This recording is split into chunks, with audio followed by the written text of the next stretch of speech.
संतों से, वैष्णवों से किस प्रकार से प्रेम बढ़ा। तो इस प्रसंग पर हमने कल की कथा में चर्चा की, भगवान से किस प्रकार से जो है वार्तालाप आप करते थे। तो अब हम आगे बढ़ते हैं, एक बार वो छप्पे सुन लें जिसमें श्री रैदास जी का स्मरण नाभा गोस्वामी जी ने किया है, फिर आगे का जो हमारा प्रसंग है उसको हम सुनेंगे। एक बार प्रेम से बोलिए भक्त वत्सल भगवान की जय। संदेह ग्रंथि खंडन निपुण, वाणी विमल रैदास की, सदाचार श्रुति शास्त्र वचन अविरुद्ध उचार्यो, निरखीर विवरण परम हंस ने धार्यो, भगवद कृपा प्रसाद परम गति इहि तन पाई, राज सिंहासन बैठ ज्ञाति पर रीति दिखाई, वर्णाश्रम अभिमान तज अदरज बंधहि जासु की, संदेह ग्रंथि खंडन निपुण, वाणी विमल रैदास की। संदेह ग्रंथि खंडन निपुण, वाणी विमल रैदास की। तो इस प्रकार से श्री नाभा गोस्वामी जी ने आपके चरित्र का वर्णन किया। आज जो हमें प्रसंग सुनना है वो है चित्तौड़ की रानी का। चित्तौड़ की रानी किस प्रकार से रैदास जी की शरण में आई। बड़ा ही अद्भुत, बड़ा ही सुंदर प्रसंग है। यद्यपि इस प्रसंग पर पूर्व में भी हम लोग चर्चा कर चुके हैं, आगे आप सुनेंगे तो आपको स्मरण में आएगा।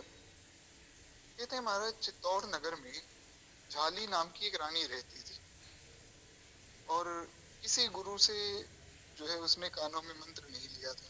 तो जीवन में गुरु तो एक ही होते हैं महाराज, तो उसने अभी तक मंत्र लिया नहीं था। और गोस्वामी तुलसीदास जी ने कहा, गुरु बिन भव निधि धरहि न कोई, जो बिरंच शंकर सम होई, गुरु बिन भव निधि धरहि न कोई। गुरु के बिना कल्याण नहीं होता है, इसीलिए गुरु का आश्रय बहुत आवश्यक है महाराज। संतों की कृपा जब हो जाती है तो भगवान भी त्याग नहीं कर सकते, भगवान अपने वचन से पीछे नहीं हटते। जैसे एक बड़ा सुंदर प्रसंग आता है रामायण में, आप सबने सुना होगा। एक धोबी था, उस धोबी ने लांछन लगाया माँ भगवती पर। साक्षात जगत जननी है श्री किशोरी जी, उन पर जब लांछन लगाया तो भगवान ने सुन ली बात, सुन ली तो श्री किशोरी जी का त्याग किया। अब उसका अपराध इतना जघन्य है कि रावण, जयंत, इनका अपराध उसके सामने कुछ नहीं। तो बात ये हुई कि भगवान ने कहा था मैं तो अयोध्या वासियों को सबको जो है अपने धाम लेकर जाऊंगा। क्यों? क्योंकि भगवान ने कहा अयोध्यापुरी तो मुझे मेरे प्राणों से भी अधिक प्रिय है। पर अब वो जो बधिक था, क्षमा चाहूंगा, वो जो धोबी था, उसका तो कल्याण संभव ही नहीं। अरे साक्षात श्री किशोरी जी पर लांछन लगा दिया, जासु अंस उपजहि गुण खानी, अगणित लक्ष्मी उमा ब्रह्मानी। जिनके अंश मात्र से अगणित लक्ष्मी उमा ब्रह्मानी प्रकट हो जाती है। उद्भव स्थिति संहार कारिणी क्लेश हारिणी, सर्वश्रेष्ठ करीम सीता तो हम राम वल्लभा। भगवान सारे जगत के नियामक हैं और वे भगवान के नियामक हैं। कहा गया ना हमारे यहाँ, जाके अधीन सदा ही सांवरो, या ब्रज को सिरताज, हमारे माए श्यामा जू को राज। तो भगवान जिनके अधीन है, भगवान भी जिनके सामने महाराज थोड़ा सहम जाते हैं। एक बार श्री ठाकुर जी और किशोरी जी महाराज अमावस्या के दिन मिले, और एक कोई माता जी हैं, उनके मन का ये भाव है, बड़ी सुंदर लीला है, ये किसी ग्रंथ में नहीं मिलेगी। पूज्य श्री इंद्रेश जी महाराज के मुख से दास ने सुनी थी। तो उनकी कोई शिष्या हैं, उन्होंने अपने मन में ऐसा भाव किया कि अमावस्या के दिन भगवान मिले श्री किशोरी जी से। अब अमावस्या के दिन तो महाराज अंधेरा ही होता है प्रायः, भगवान तो काले हैं, भगवान तो महाराज बहुत काले हैं। श्याम गौर करऊं बखानी, गिरा अनयन नयन बिनु बानी। भगवान तो काले हैं पर उनका स्वरूप इतना सुंदर है। काले रूप में भी महाराज ऐसे लगते हैं कि गिरा अनयन नयन बिनु बानी। जो होंठ बोल सकते हैं वो देख नहीं सकते, और जिन आंखों ने देखा वो वर्णन नहीं कर सकती, इतना सुंदर स्वरूप। पर अब लीला है तो भगवान दिखे ही नहीं श्री किशोरी जी को। किशोरी जी ने कहा कि श्याम सुंदर आप हो कहाँ? तो भगवान मुस्कुराए। मुस्कुराए तो भगवान के दांत दिखे, और जब दांत दिखे तब किशोरी जी को पता लगा कि अरे श्याम सुंदर तो यहाँ है। तो भगवान थोड़ा सा संकोच में आ गए। कह रहे मैं इतना काला हूँ किशोरी जी, मैं आपको दिख भी नहीं रहा हूँ, आप तो इतनी गोरी हैं। तो किशोरी जी ने दिखा कि बड़ा संकोच कर रहे हैं सरकार। प्रेम का स्वरूप ऐसा है कि महाराज अपने प्रेमी को संकोच में कैसे देख सकती हैं किशोरी जी? यही तो प्रेम का स्वरूप है ना, कि हमारा जो प्रियतम है उसको हम सुख दे। तत् सुख सुखित्वम, हमारी उपासना ही यही है। तो ठाकुर जी को किस प्रकार से सुख मिले, भक्तों को वैष्णवों को किस प्रकार से सुख मिले, यही हमारी उपासना है, यही होनी चाहिए। तो प्रेम का स्वरूप ऐसा ही होता है। सामान्य रूप से भी अगर कोई किसी से प्रेम करता है, अगर दूसरा व्यक्ति जो है संकोच में जाए तो उसको संभालता है कि नहीं ऐसी बात नहीं। तो ऐसा श्री किशोरी जी उन्हें संभालने लगे कि आप बिल्कुल ऐसा मन में विचार मत कीजिए, अरे आपका यही स्वरूप तो हमें प्रिय है। भगवान और संकोच में चले गए कि नहीं नहीं किशोरी जी, मैं तो बहुत काला हूँ। तो श्री किशोरी जी ने हाथ रखा श्री ठाकुर जी के कंधे पर। मेरे मन मानस बसो श्री राधा नागर सोय। जातन की छाई पड़े तो श्याम हरित दिति हो। श्री हरिदासी परंपरा में तटिया स्थान में खूब प्रेम से इस भाव को गाया जाता है कि जा तन की छाई पड़े तो श्याम हरित दिति होए। तो श्री किशोरी जी मुस्कुराकर जब भगवान श्याम सुंदर की तरफ देखने लगी तो श्री श्याम सुंदर का स्वरूप चमकने लग गया।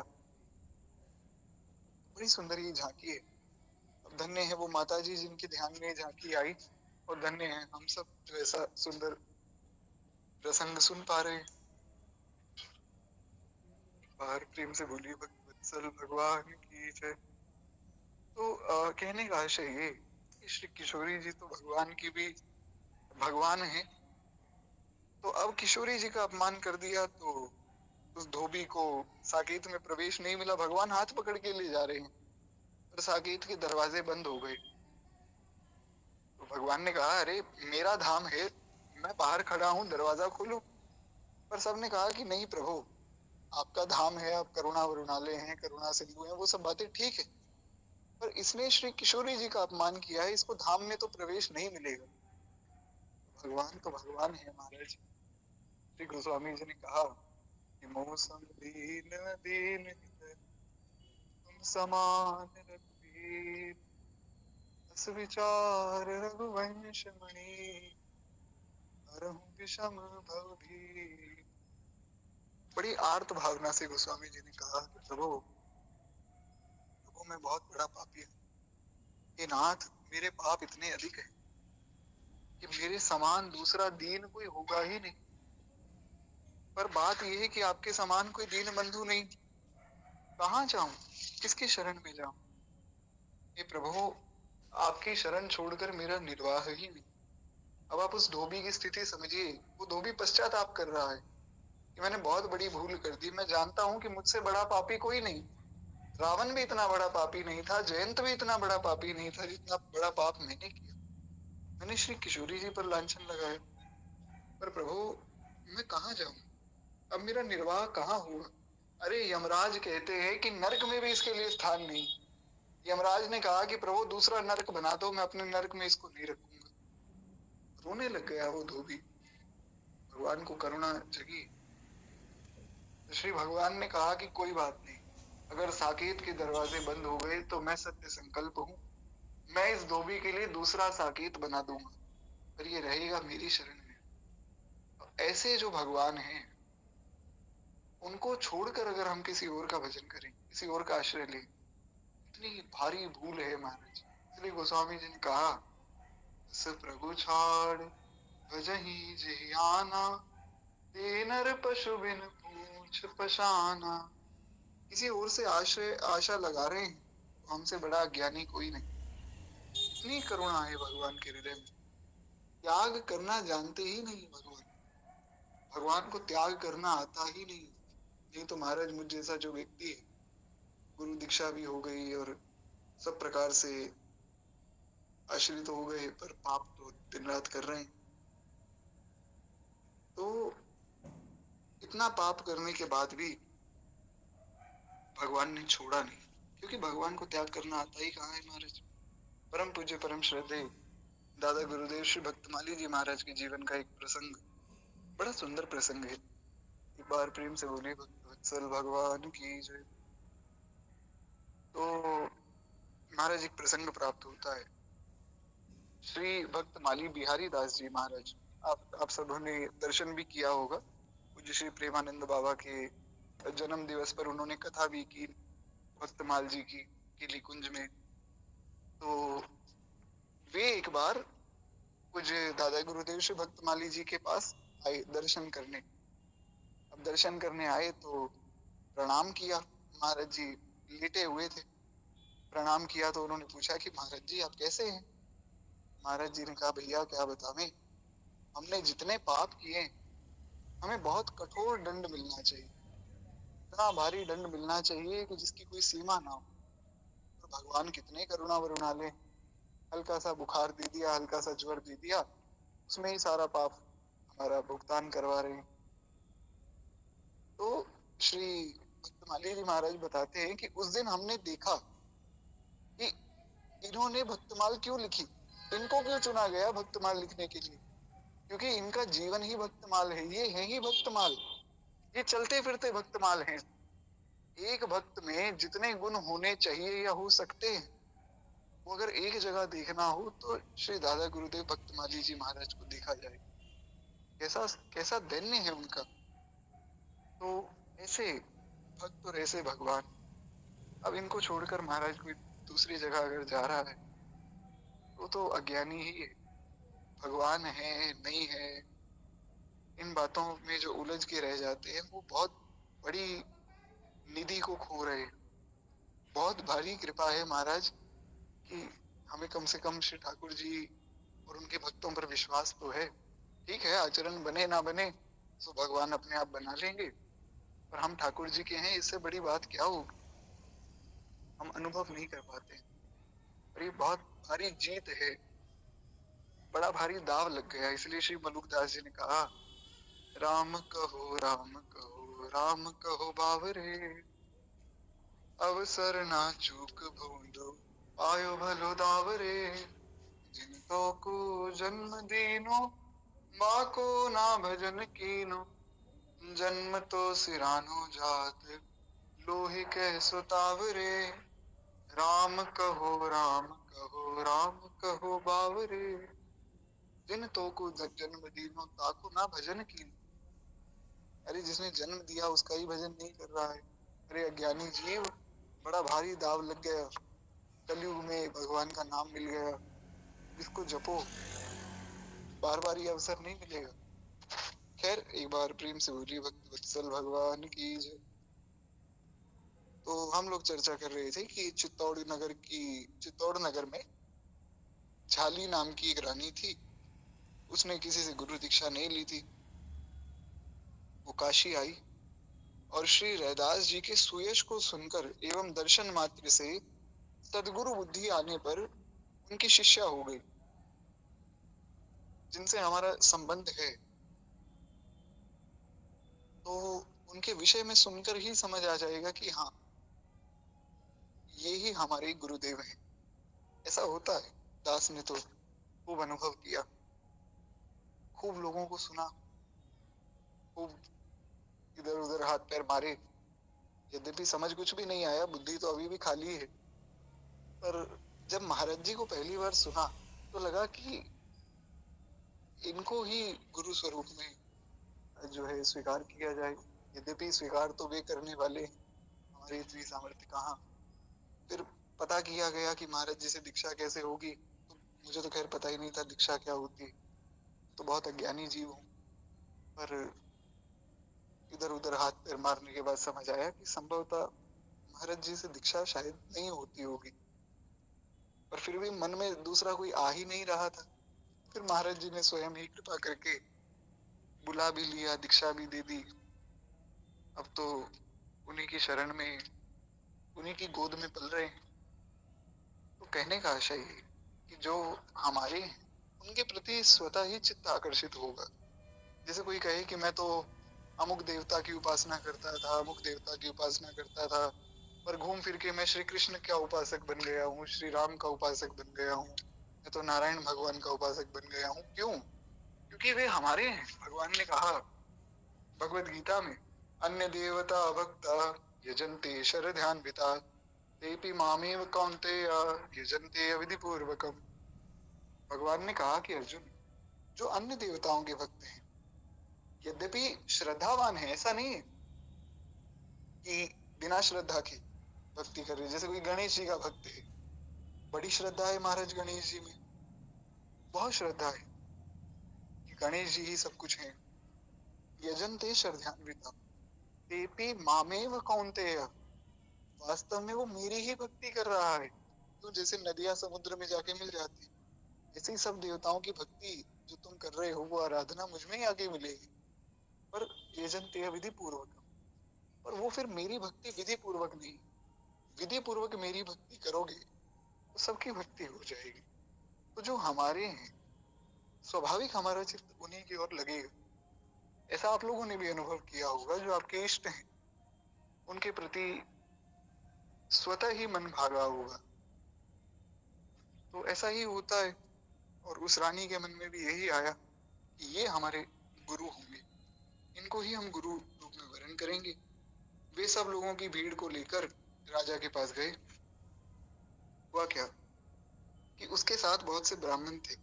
समाचार सुनते ही द्वेषवश वो शरीर में आग सी लगी। ब्राह्मणों ने कहा कि अरे हम ब्राह्मण हैं, हमसे तो रानी दीक्षा ले नहीं रही, और जाके रहदास जी से जो चर्मकार हैं उनसे दीक्षा लेगी। महाराज वो तो भागे राजा के पास, सब ब्राह्मण दौड़ के, और रहदास जी से दीक्षा लेने देने का अधिकार ही नहीं है, ऐसा उन्होंने कहा। कि रहदास जी को किसने अधिकार दे दिया दीक्षा देने का? आचार्यो वेद संपन्नो विष्णु भक्त विमत्सर मंत्रज्ञो मंत्र भक्त मंत्र मंत्रया श्रुति। आचार्य की जो एक डेफिनेशन बताई गई उसमें रहदास जी नहीं आ रहे, ऐसा उन ब्राह्मणों ने कहा। हम अपने मन में ऐसा विचार करें ये भी पाप है, परंतु एक विधि बताई गई ना, हर हर चीज की एक विधि बताई गई। अब जैसे रहदास जी हैं, कबीरदास जी हैं, ये तो अपवाद है। अपवाद मतलब एक्सेप्शंस। रहदास जी की कोटि का अगर कोई महात्मा है तो उसके लिए ब्राह्मण क्षत्रिय वैश्य शूद्र और गृहस्थ सन्यास ये सब बातें धरी रह जाती, वो इन सब से ऊपर उठ गए। पर सामान्य रूप से जो विधि है वो सामान्य लोगों के लिए पालनीय है। अब जैसे कोई मुझ जैसा व्यक्ति कहे कि मैं तो जी बहुत बड़ा भगत हूँ और दिन रात भगवान का ही ध्यान करता हूँ, मुझसे आकर दीक्षा ले लो, ब्राह्मण शरीर है और सब प्रकार से जो है मैं तो योग्य हूँ। तो ऐसा मैं कहूंगा, अगर कोई मुझसे आके दीक्षा ले लेगा तो मैं भी नर्क जाऊंगा, वो भी नर्क जाएगा, क्योंकि मेरे अंदर योग्यता ही नहीं। तो जो योग्य है, समर्थ के नहीं दोष, गोसाई गोस्वामी जी ने कहा समर्थ के दोष नहीं लगता है। तो रहदास जी उस कोटि के महात्मा है कि उनके लिए विधि अविधि कुछ नहीं, वे इन सबसे ऊपर हैं। पर हमें विधि अविधि को मानना चाहिए क्योंकि हम अपनी स्थिति के अनुरूप चले, ऐसा। तो ऐसा उन ब्राह्मणों ने कहा कि अरे रहदास जी को दीक्षा देने का अधिकार ही नहीं, उन्होंने अनधिकार चेष्टा की है, अब आप न्याय कीजिए। तब राजा ने रहदास जी को बुलवाया, भगवान की मूर्ति को सिंहासन पर विराजमान करके कहा कि बुलाने से भगवान जिसके पास चले जाएंगे वही उनकी सेवा का तथा मंत्र देने का अधिकारी समझा जाएगा। क्योंकि ब्राह्मणों ने पहले ये विरोध किया था, हमने कल की कथा में सुना था। ब्राह्मणों ने पहले ये विरोध किया कि भगवान की सेवा करते हैं अपने घर पे, अरे इनको किसने अधिकार दे दिया सेवा करने का? भगवान की सेवा कोई सामान्य सेवा थोड़ी, ब्राह्मण शरीर ही भगवान की सेवा कर सकता है। शालिग्राम भगवान की सेवा में तो यहाँ तक विधि बताई गई कि जो व्यक्ति अनुपनीत है, जिसका यज्ञोपवीत नहीं हुआ, उसको तो शालिग्राम भगवान का स्पर्श भी नहीं करना चाहिए। माताएं हैं और जो चतुर्थ वर्ण के लोग हैं उनको अधिकार नहीं है शालिग्राम सेवा का। तो सबके लिए विधि है, विधि के अनुसार चलना चाहिए। परंतु रैदास जी के लिए जैसा हमने चर्चा किया कि उनके लिए विधि नहीं है, वे तो उससे ऊपर है। तो पहले ब्राह्मणों ने इस बात का विरोध किया, दूसरा विरोध इस बात का किया कि ये तो दीक्षा दे रहे हैं, इनको तो अधिकार ही नहीं है दीक्षा देने का। तो महाराज जब इस बात का विरोध हुआ तो राजा ने कहा कि ऐसा करते हैं, भगवान की जो प्रतिमा है उसको हम श्री ठाकुर जी को सिंहासन पर बिठाते हैं, भगवान जिसके पास उठकर आ जाएंगे वही दीक्षा देगा और वही पूजा करेगा। अगर ब्राह्मणों के पास आ गए तो ब्राह्मणों तक अधिकार रह जाएगा, रैदास जी के पास गए तो रैदास जी भी कर सकते हैं।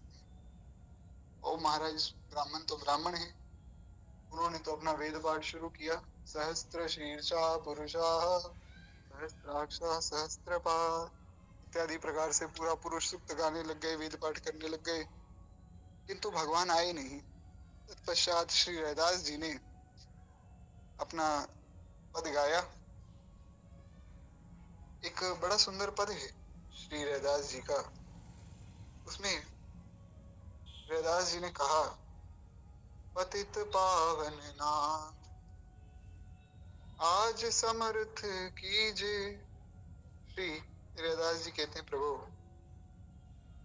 आपका नाम पतित पावन है, तो आज अपने नाम को प्रकट कीजिए, क्षमा चाहूंगा, पतित पावन नाम आज प्रकट कीजिए।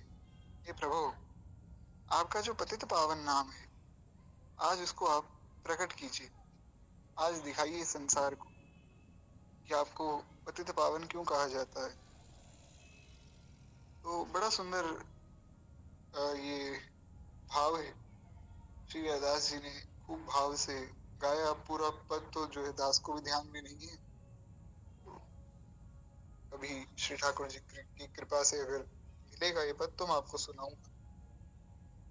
तो उसमें श्री रैदास जी ने जब पुकारा है भगवान को तो महाराज भगवान आए। श्री ठाकुर जी की जो प्रतिमा थी वो आकर रैदास जी की गोद में विराजमान हो गई। कि रैदास जी ने कहा, ये रैदास जी का ही तो पद है। श्री मीराबाई को पता लगा, मीराबाई ने रामचरितमानस पढ़ी, बड़ी श्रद्धा थी श्री मीराबाई की गोस्वामी तुलसीदास जी में। गोस्वामी जी तो महाराज गोस्वामी जी हैं, उनकी वाणी में किसकी श्रद्धा ना हो। तो श्री गोस्वामी जी की वाणी में इतनी श्रद्धा थी, मीराबाई ने पढ़ा, गुरु बिन भवन तरहि न कोई, जो विरंच शंकर सम होई। तो गुरु के बिना तो कल्याण ही नहीं। मीराबाई ने जब ये पढ़ा तो दौड़ कर गई गिरधर लाल के पास, रोने लगी। अब गिरधर ने कहा कि मीरा क्या हो गया, क्यों परेशान हो। अब मीराबाई जो है थोड़ा नाराज हो गई भगवान से, पर अब मधुर संबंध है, प्रेम का संबंध है, तो भगवान मनाने लगे। भगवान ने कहा कि देखो तुम हमसे नाराज हो हम जानते हैं, पर किस बात पे नाराज हो ये बताओगी तभी तो पता लगेगा। मीराबाई ने कहा कि आप हमारे साथ नित्य खेलते हैं, नित्य चर्चा करते हैं, बात करते हैं, आपने हमें आज तक कोई गुरु क्यों नहीं दिया। भगवान ने कहा कि देखो जब किसी के मन में गुरु को पाने की इच्छा होती है तब उसको गुरु मिलते हैं, ऐसे ही अगर कुछ मिल जाए तो उसकी कीमत पता नहीं लगती है। तो अब तुम्हारे मन में इच्छा हुई है तो कल जो संत आए तुम्हारे घर में उनको गुरु मान लेना। अगले दिन भाई साहब जो है खूब सुंदर श्री ठाकुर जी की सेवा कर रही थी और महाराज रैदास जी आए। रैदास जी आए तो दासी ने आकर बताया कि भाई साहब कोई संत आए, खूब सुंदर जो है गान कर रहे हैं, बैठे। मीराबाई दौड़ कर गई क्योंकि उनको तो पता था कि आज जो है भगवान के भक्त आने वाले हैं जो हमें दीक्षा देंगे। श्री रैदास जी बैठे गा रहे थे, प्रभु जी तुम चंदन हम पानी, प्रभु जी तुम चंदन हम पानी, जाकी अंग अंग बास समानी, प्रभु जी तुम घन बन हम मोरा। जैसे चितवत चंद चकोरा, प्रभु जी तुम मोती हम धागा। प्रभु जी तुम मोती हम धागा। जैसे सोन ही मिलत सुहागा, प्रभु जी तुम दीपक हम बाती। जाकी ज्योति भरे दिन राती, प्रभु जी तुम स्वामी हम दासा। प्रभु जी तुम स्वामी हम दासा। ऐसी भक्ति करे रैदासा, प्रभु जी तुम चंदन हम पानी। खूब मधुर कंठ से श्री रैदास जी महाराज गा रहे थे। ऐसा सुंदर स्वर कि मंत्रमुग्ध हो गई मीराबाई। मैं तो महाराज बड़ी कर्कश वाणी है पर भाव बड़ा सुंदर है। रैदास जी ने सोचिए गाया होगा तो कैसा आनंद हुआ होगा। तो श्री रैदास जी की वाणी को सुनकर, उनको देखकर श्री मीराबाई के मन में आया ये हमारे गुरुदेव है। आयो जी मैंने राम रतन धन पायो, आयो जी मैंने राम रतन धन पायो। वस्तु अमोलक दी मेरे सदगुरु, कर कृपा अपनायो। आयो जी मैंने राम रतन धन पायो। तो श्री मीराबाई को राम नाम दिया है रैदास जी ने। महाराज मीराबाई का तो जीवन ही बदल गया।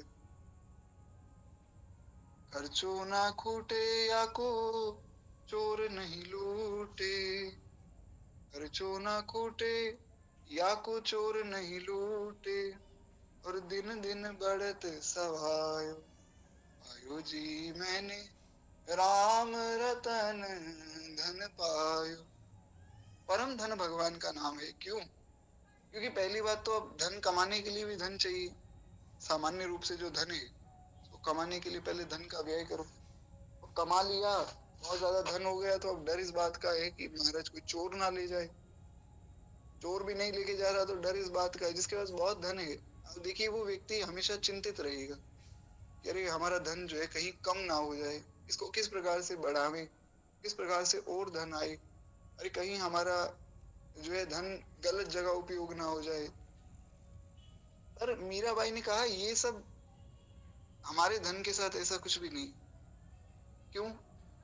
क्योंकि खर्चो ना खोटे या को चोर नहीं लूटे, इसको कोई लूट भी नहीं सकता है, उसमें कोई खर्चा भी नहीं। अरे दिन दिन बढ़त सवाय, जितना नाम लो उतनी ही रति बढ़ती। ऐसा कोई रंग रेज न देखा, तन मन सब रंग डाला, ज्यों ज्यों धोऊं त्यों त्यों चमके, ऐसा रंग निराला। ना कुछ लेते सब कुछ देते, इनका दान निराला रे। ले लो रे रंग ले लो रे सखियों, आ गया रंगने वाला रे, मेरा सदगुरु रंगने वाला रे। जन्म जन्म की भूली भटकी, हो गया आज उजाला रे। ले लो रे रंग ले लो रे सखियों, आ गया रंगने वाला रे। कैसा रंग है भगवान के नाम का कि ज्यों ज्यों धोऊं त्यों त्यों चमके, ऐसा रंग निराला। रैदास जी ने नाम दिया, आनंद हो गया। इसी प्रकार से श्री रैदास जी महाराज जब गाने लगे, पतित पावन नाम आज प्रकट कीजिए, तो श्री भगवान जो है दौड़ कर आए और गोदी में बैठ गए। और झाली रानी के बुलाने पर रैदास जी चित्तौड़ को पधारे। रानी ने बड़ा भारी स्वागत किया और बहुत सा धन तथा वस्त्र न्योछावर किए। साधुओं के विशाल भंडारा हुआ। और यह सुनकर बहुत से ब्राह्मण भी पधारे। उन्होंने भंडारे में भोजन करना स्वीकार नहीं किया। क्यों? कि उन्होंने कहा कि अरे तुम्हारे गुरुजी तो चरम कार हैं, हम इनके भंडारे का भोजन नहीं करेंगे। तो महाराज आए क्यों थे? बोले कि आए तो हम इसलिए थे कि हमें लगा भंडारा हो रहा है तो हम भी जाएं। तो फिर ब्राह्मणों को सीधा सामान दे दिया गया।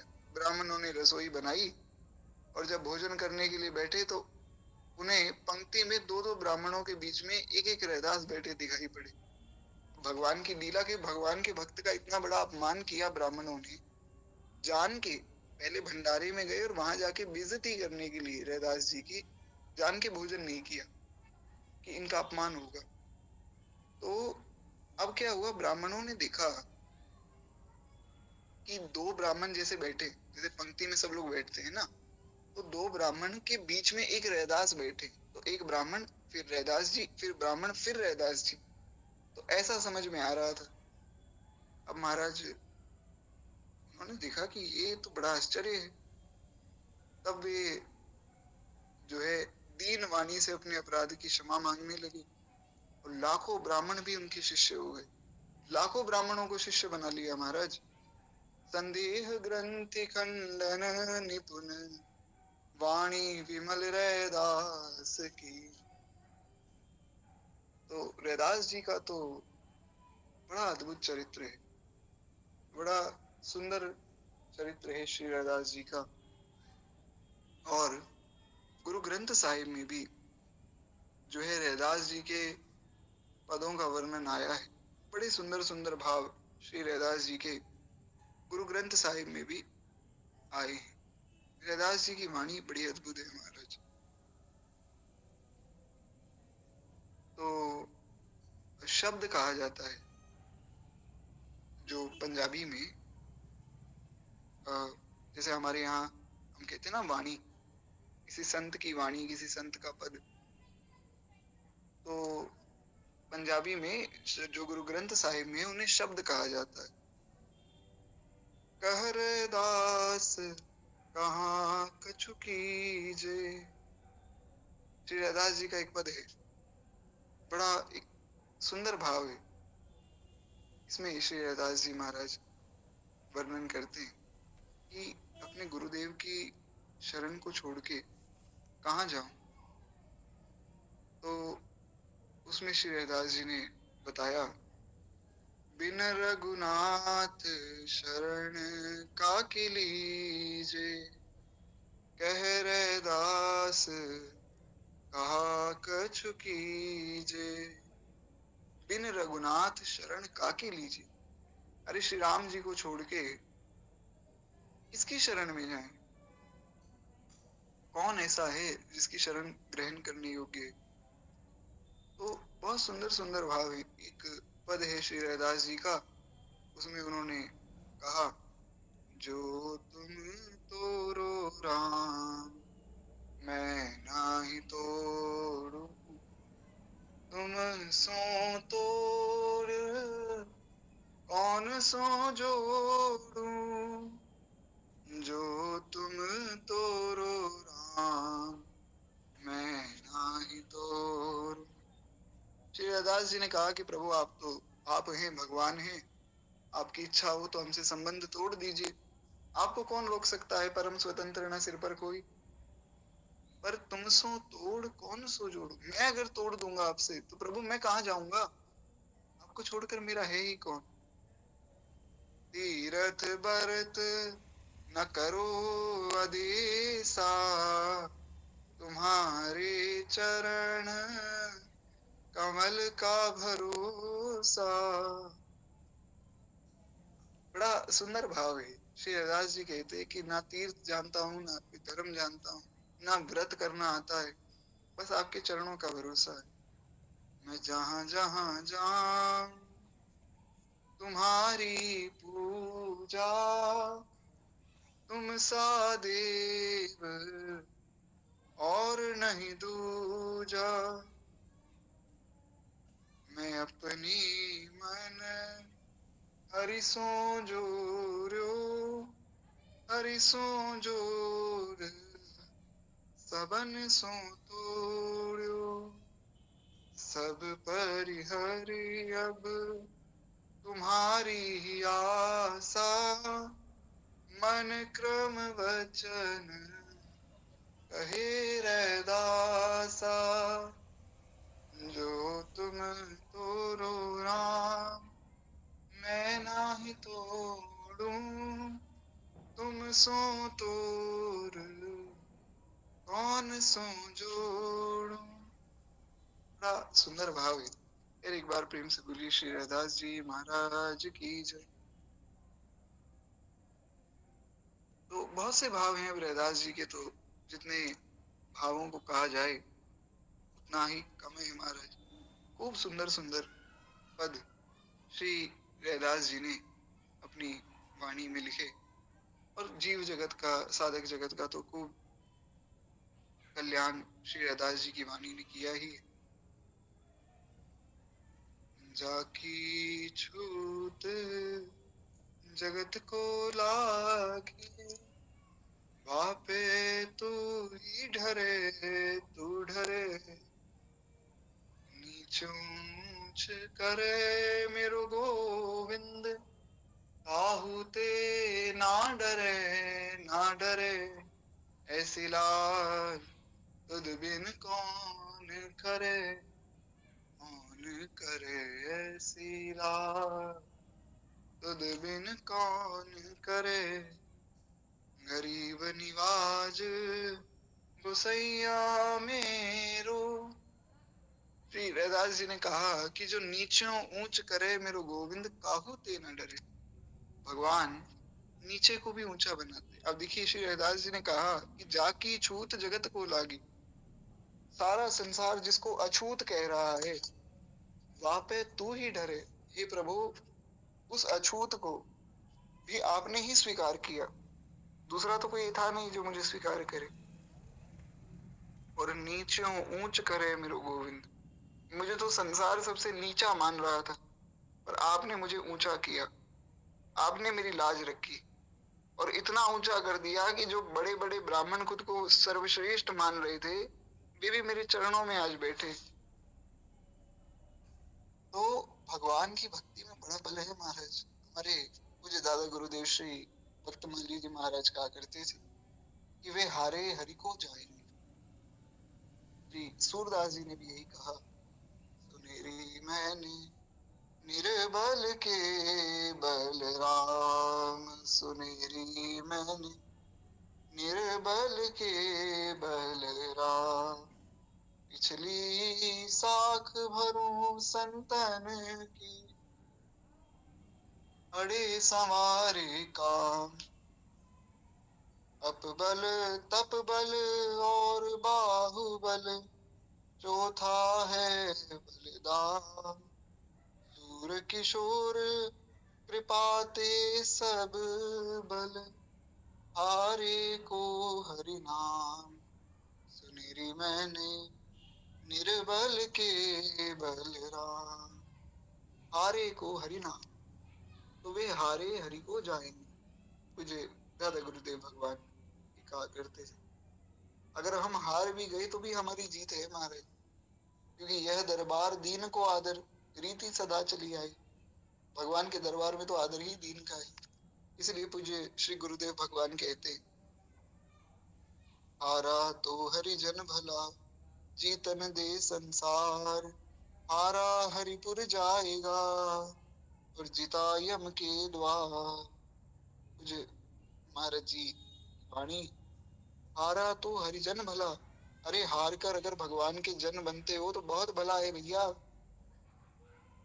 क्यों? संसार जीत रहा है तो जीत जाने दो, भाग रहा है संसार तो भागने दो। हारा हरिपुर जाएगा, तो संसार से हार गया वो भगवान की शरण में जाएगा। और जीता हरि के द्वार, और जीता यम के द्वार। जो जीत गया किसी को कष्ट देकर, किसी को पीड़ा देकर, दबाकर, वो तो नरक में जाएगा ना। तो हार जाने में भलाई।